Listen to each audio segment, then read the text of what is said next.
नमस्कार, मेरा नाम आलोक है। आप लाइव स्टीज देख रहे हैं। नीतीश कुमार की समृद्धि यात्रा चल रही है। देखिए, आज सुपौल और मधेपुरा में उन्होंने जनसभा को संबोधित किया है। साथ ही साथ कई जो विकास कार्य चल रहे हैं उसकी समीक्षा की है, समीक्षा बैठक भी की है। कई योजनाओं का शिलान्यास, उद्घाटन भी किया है। उनके साथ बिहार के उप मुख्यमंत्री सम्राट चौधरी थे, मंत्री विजेंद्र प्रसाद यादव, मंत्री विजय चौधरी, सभी लोग थे। लेकिन बड़ी बात क्या है, नीतीश कुमार को लेकर बड़ी बात यह है, बिहार के वरिष्ठ पत्रकार अरुण पांडे जी हमारे साथ हैं, और विस्तार से बताएंगे। नीतीश कुमार क्या राज्यसभा नहीं जा रहे हैं? आज दोनों ही जगह के भाषण को आपने क्या सुना है? आप लाइव स्ट्रीम पर भी उस वीडियो को देख सकते हैं। नीतीश कुमार ने दोनों ही जगह पर क्या बातें की हैं? उन्होंने तो राज्यसभा जाने की कोई चर्चा नहीं की है, कोई जिक्र नहीं किया है। हालांकि उन्होंने फेसबुक पोस्ट किया है। आपको लगता है नीतीश कुमार को याद भी है? ये तो हैरानी भरी बात आप पूछ रहे हैं। हाँ।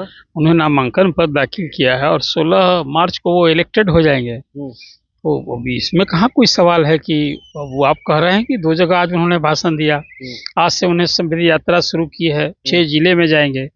आज सुपौल और मधेपुरा में उनकी सभा हुई। आज जो पिछली सारी यात्राओं में जो उनका रूटीन रहता था वही हुआ, लंबा भाषण दिया, वही बात की और वही सारी बातें दोहराई जो अपने कार्यकाल में किया है। उसके पहले बिना नाम लिए लालू प्रसाद राबड़ी देवी के कार्यकाल में जो कहा करते हैं कि कुछ नहीं था, हमने ही सब कुछ किया।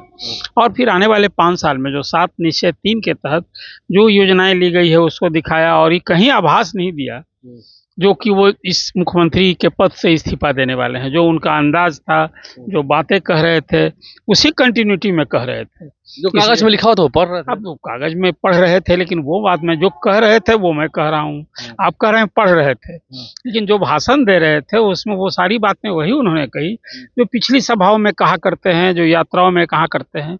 उससे कहीं ये ध्वनि तो नहीं निकल रही थी कि वो अभी 16 मार्च को राज्यसभा इलेक्ट होने के बाद अब मुख्यमंत्री का पद छोड़ने जा रहे हैं। आज उनके पहले दिन के भाषण से कहीं तो आभास नहीं दिखा। ऐसा नहीं लगा? ठीक है, विपक्ष लोग तो अक्सर उनके स्वास्थ्य को लेकर कहते थे, कई लोग चिंता करते थे स्वास्थ्य उनका ठीक रहे, इसी कामना हम नहीं करते हैं, हम भी करते हैं। ऐसे लगा कि सब कुछ भूल गए कुछ याद नहीं था उनको। तो अपने भाषण में कहीं कोई भूलने वाली बात तो नहीं लग रही। भले ही आप कह सकते हैं कि हाँ, भाषण में कुछ जो पॉइंट्स लिखे होंगे उसको पढ़ रहे थे। आज वो बिल्कुल ऐसा भी नहीं लगा कि कोई अस्वस्थ दिख रहे हैं। तो सारी बात आपने देखा कि प्रधानमंत्री नरेंद्र मोदी के नाम का उल्लेख करते हुए लोगों से कहा कि आप लोग भी अभिवादन कीजिए। तो भूलने वाली बात जो आप कहते हैं, कहाँ उसमें क्या भूल रहे थे आप बताइए। वो राज्यसभा जा रहे हैं, ठीक है, उन्होंने लोगों से भी कुछ नहीं कहा। उनका जो पोस्ट हुआ पिछले दिनों हमने देखा कि हमने इतनी सेवा की, आप लोग कितना काम किया।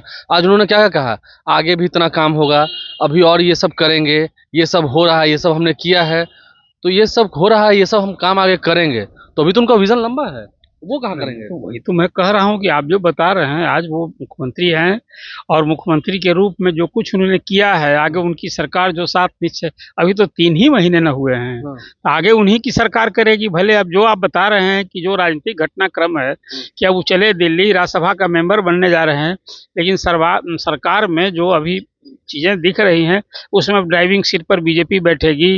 अब जदयू सत्ता में सहभागी होगी आने वाले दिन में, जब मुख्यमंत्री की कुर्सी खाली होगी तब ना। तुम कह रहे हैं सर कि आज उन्होंने सिर्फ 5 साल का विजन बताया, बात सही है, ठीक है, लोगों को नौकरी देंगे, रोजगार देंगे। कहीं भी उन्होंने एक बार भी दोनों ही सभाओं में राज्यसभा न जाने का जिक्र किया, ना ये एहसास होने दिया, या कह सके मैं ये बात गलत भी नहीं कर रहा हूँ या उनको याद भी नहीं है। नहीं नहीं, आपकी अपेक्षा थी कि आज कुछ आने वाले दिन में, मैं भी सुन रहा था उनका, बहुत गौर से मैं सुना।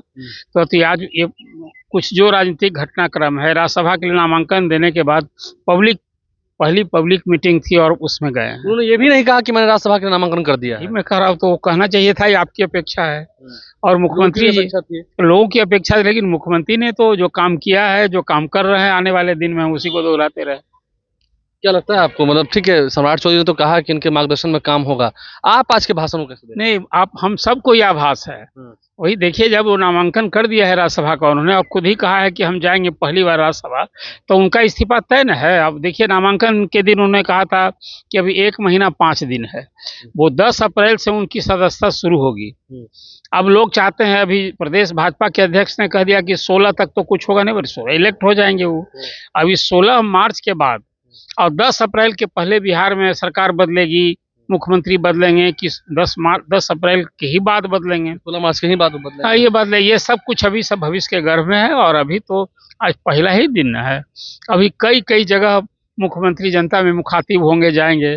हाँ, आज जो आप सवाल कर रहे हैं उस हिसाब से तो निश्चित रूप से हाँ। आप कह सकते हैं कि आपको निराशा हाथ लगी हाँ। कि राज्यसभा की यात्रा के संदर्भ में उन्होंने कुछ नहीं कहा। कुछ भी नहीं कहा। तो इसे देखिए, मुख्यमंत्री नीतीश कुमार की जो यात्रा होनी थी उस यात्रा में वो गए भी हैं, शामिल भी हुए हैं, लेकिन अपनी राज्यसभा जाने को लेकर के, अपनी राज्यसभा में नामांकन को लेकर के उन्होंने कुछ भी जिक्र नहीं किया है, कुछ भी बातें नहीं की है। हाँ, विपक्ष पर निशाना साधा है, वो पहले से विपक्ष पर निशाना साधते रहे हैं, उन्होंने जो काम किया ये भी गिनवाया है, बात सही भी है। नीतीश कुमार ने बिहार में काम किया है, तस्वीर बदली है, लेकिन क्या सच में राज्यसभा वो जा रहे हैं ना, ये बात उन्हें मालूम है ना? मालूम भी है तो उन्होंने लोगों से कुछ नहीं कहा, जिसकी अपेक्षा सबको थी कि वो अपनी बातें रखेंगे, जिलों में जा रहे हैं, क्योंकि अब सीएम किसी और को होना है। उन्होंने ट्वीट भी किया था कि नई सरकार बनेगी, नई व्यवस्था आएगी, उससे उनका पूरा सहयोग समर्थन रहेगा। इन बातों का भी जिक्र उन्होंने नहीं किया। आप समझ सकते हैं, आप लाइव से बने रहें, सवाल तो खड़े होंगे। हमारे चैनल को सब्सक्राइब कर लें, साथ साथ फेसबुक पेज भी लाइक करें। धन्यवाद।